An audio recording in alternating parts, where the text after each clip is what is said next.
Distinguished guests, colleagues, and friends, it's a privilege to welcome you to the 7th Annual Judicial Summit on Mental Health.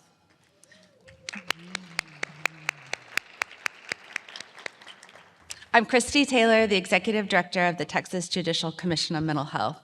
And like many of you, I have been working in systems and systems improvements for decades.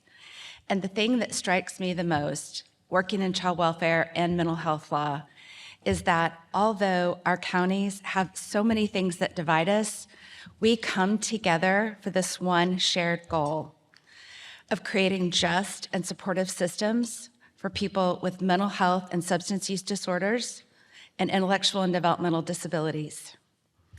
The enthusiasm in this room is palpable, and I congratulate all of you on being here and being a part of this change.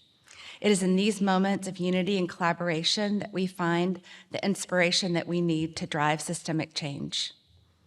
At this lucky number 7 summit, we have the opportunity to look forward at what's next, as well as to look back on our accomplishments.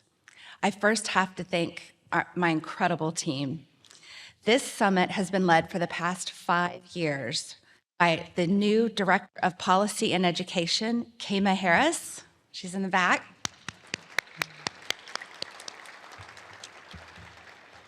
She was assisted this year by Rose McBride, serving for the first time as the Deputy Summit Director. But honestly, it takes the entire team to pull this off. So I'd also like to thank JCMH Director of Operations, Molly Davis, Andy Perkins, Michael Garcia, Patrick Passmore, and Willette Sedgwick.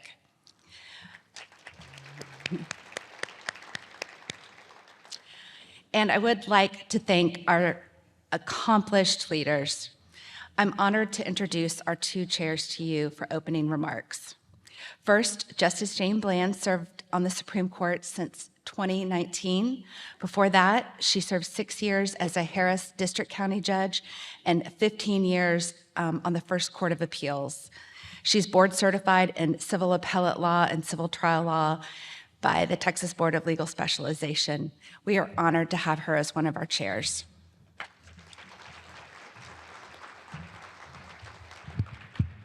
Good morning.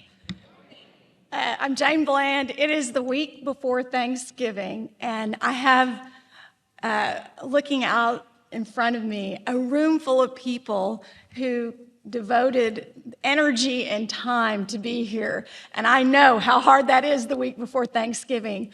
Thank you so much for your attendance today. We have 400 people in person, and the room is full at 8:30 in the morning. How terrific is that? And we have 600 people who have signed up to attend online. So another banner year for Kristi and her team. We are so grateful for the work that they do every year to put this summit together. On behalf of the Texas Supreme Court and the Texas Court of Criminal Appeals, welcome. For the first time, we have one registrant from every one of our 254 counties in Texas. Thanks to great work by Rose McBride and our jurist in residence, Brent Carr, who I think went and tracked down people in counties where there are more cows that you can count than people. So it is quite a feat, and we are delighted to have you wherever you're from, the Panhandle, the Valley, the Gulf Coast, West Texas, or even here in this wonderful city of Allen. So thank you for coming. Well, why are we here? It's because we have this common goal of empowering courts to improve the lives of people with mental health needs, substance use disorders, and intellectual or developmental disabilities. Every year, this summit serves as a critical platform for dialogue, innovation, and action at the intersection of mental health and justice. Together, we have made significant progress, yet we know many challenges remain. So we're going to continue to do the work. And I'm so glad that we have dedicated people in this room who feel the same way. Hopefully for you, this summit will facilitate collaboration. We know and we have really discovered just how wonderful how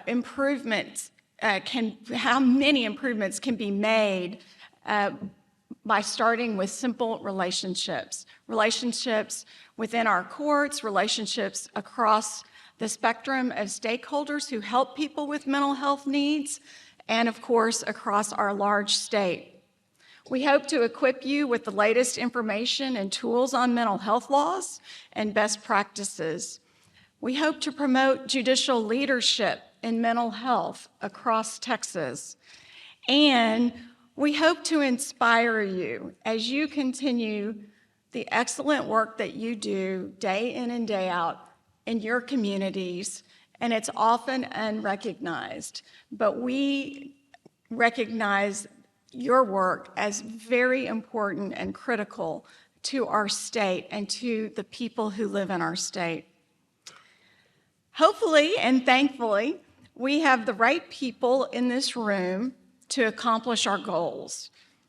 Wonderful, dedicated people. Judges, policymakers, mental health professionals, law enforcement officers, people with lived experience, and advocates. Your expertise is indispensable as we navigate the complexities of mental health, and in particular, its intersection with the law and our justice system.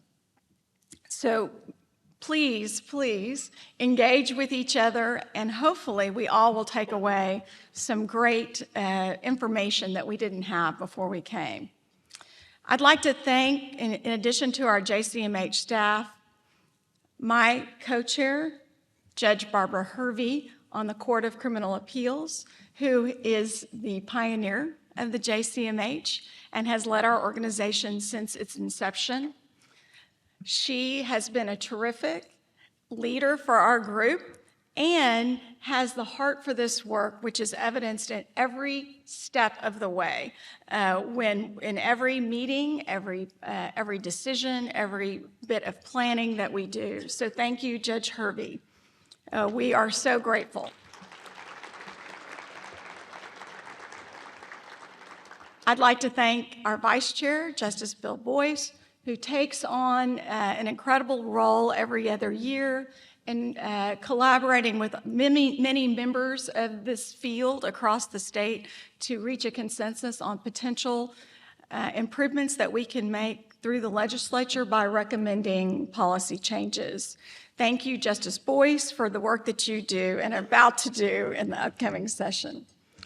I'd also like to thank our jurists in residence, Judge Brant Carr and Judge John Specia, both judges who have worked in this field year in and year out for many years, and instead of resting on their laurels, they have dedicated themselves to our organization, and in particular to mentoring people who are beginning the journey of mental health courts, drug courts, veterans courts across Texas. Thank you to both of our jurists in residence. And finally, I'd like to thank Megan Lavoie, who's the head of our Office of Court Administration, who provides us with valuable data and resources to make our projects run. Thank you to all in the Office of Court Administration. I'd also like to recognize the JCMH commissioners who are here this morning. We had an excellent meeting yesterday ahead of the summit, so they came in a little bit early. If you are a commissioner, please stand.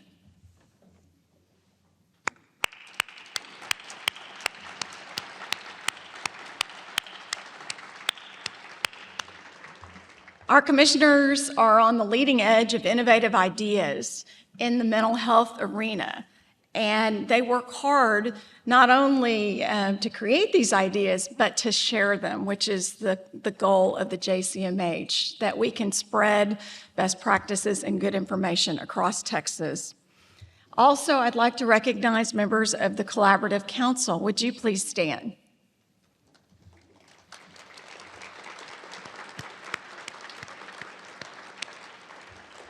Collaborative Council members represent judges and many partner organizations that advise the JCMH. Thank you for what you do in this area.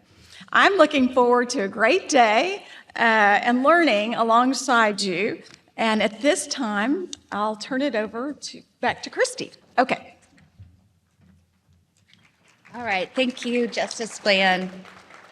Next, I'd like to introduce Judge Barbara Hervey. And we'd also like to take a moment to celebrate her distinguished career. She has spent her entire career in public service, a quarter of a century on the Court of Criminal Appeals, and before that, she served 16 years in the Bexar County District Attorney's Office. She has served as the founding chair of the JCMH. We have a debt of gratitude to her. She has also founded the Texas Criminal Justice Integrity Unit. She's a member of the Rules Committee, and she poured her heart and soul for over 20 years into the CCA's Grant Committee, where she managed over $30 million per biennium to train judges, attorneys, and their staff. And she always made sure that a part of that training included mental health education. She brought her decades of experience to the JCMH and her passion for this work. Please welcome Judge Barbara Hervey.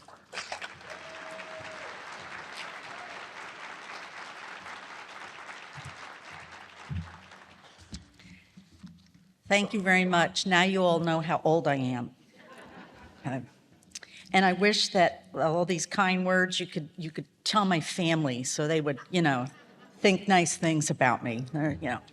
Anyway, good morning, and I'm pleased to see so many people, and I know we have a lot of people online. This is incredible, and I will tell you that I'm honored to serve as one of the pioneering members and original chair of the commission, and I'm pleased to witness so many distinguished state and county leaders here in person and joining us virtually as we come together to tackle these critical issues. I'm going to take a moment of personal privilege here and say that when we thought about this project in 2017, I served on the planning task force at the request of our presiding judge, Sharon Keller, and I think Sharon knew how anxious I was to work on a project like this. My mother died a couple years ago. She succumbed to Alzheimer's, and I have a special needs son. So these issues were near and dear to me, and I've been very, very happy to see all the interested people and to hear all the wonderful things out in the real world about how happy they are that we're paying attention to these issues. Anyway, we were the first in the nation to build a mental health judicial commission, so we were the architects. We thought it was a good idea, but we wanted to hear from the many disciplines about what they thought a commission, if it was needed. The two highest courts held a historic joint hearing in January of 2018 where witnesses testified about the issues such a group might address.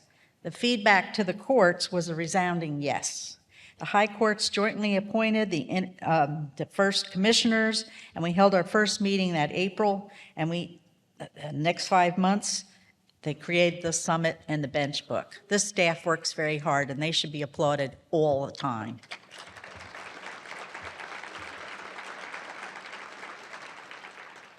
So who's been here since that first summit in Houston? Okay, so you're waving. I hope the people online are waving, and you should all be proud of yourselves for being interested in getting this thing going. And we thank you for your commitment to this important work. So as we work to engage and empower courts, we collaborate for the benefit of everyone. I hope you'll use this time at the summit to meet new people and explore creative ideas. Remember, there are no stupid questions, no stupid ideas. We all want to work together to make everything better for all these people that suffer with these problems. I hope you'll use this time to network, and there'll be a reception at 5:30, so you can network there as well. Make time to visit the resource booths, including the JCMH resource booth, where you can find the QR code to the innovative map. I'm proud to have led the creation of the Texas Mental Health Resources Guide, which was used to launch the innovations map that you'll hear more about during the summit. And you'll hear more about this map, but we ask you all the time, whatever resources that you can tell the staff about that we can add to the map, please do. We've asked for this for 7 years, and you know, it could be something simple like a church group, or I've even said, you know, book clubs or knitting groups or whatever. People that are interested in helping others and that can offer some assistance, whether it's just listening to people with issues. All of these resources are very important. It's been a highlight of my career to work with all of you and the many judicial and attorney educators under our CCA grant. Our grantees are wonderful. They work with Kristi, she works with them. And in closing, let's renew our commitment to the ideals and compassion for people with mental illness, intellectual disability, or substance use disorders. Thank you for your dedication, your passion, and your unwavering resolve. Let's make this summit a turning point for health law in Texas. Thank you.